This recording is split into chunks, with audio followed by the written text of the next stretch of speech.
سلامونه ستړي مسي زه مزلیفه کاکړ د کرکټ په نړیوال شلاوریز جام کې افغان لوبډلې بنګلادیش ته په ماتې ورکولو سره نیمه پایلوبې ته لار وموندل. دا ستړي تاریخي وروسته د افغانستان دننه ډیرو افغانانو غبرګونونه ښودلې او همداراز په ډیرو ولایتونو کې دا ورځ لمانځل شوې ده.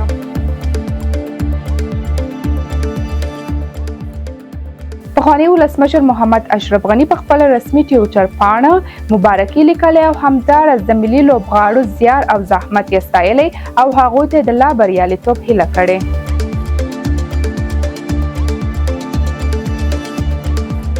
د اسلامي اماراتو د بهرنیو چارو وزیر مولوي امیر خان متقي د شل اوریز جام په پار له مشر راشد خان سره خبرې کړې. هغه ته مبارکي او همداراز زیاته کړې چې اسلامي امارات به هیڅکله سیاست او سپورت سره یو نه کړي.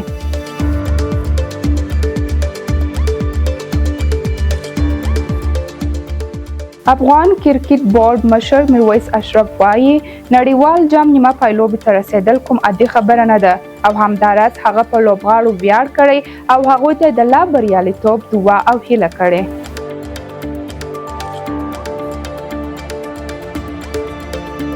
همداراز د هیواد دننه د افغانانو غبرګونونه دا ښودلې چې نن په افغانستان کې یو ځل بیا د اختر غوندې میله ده.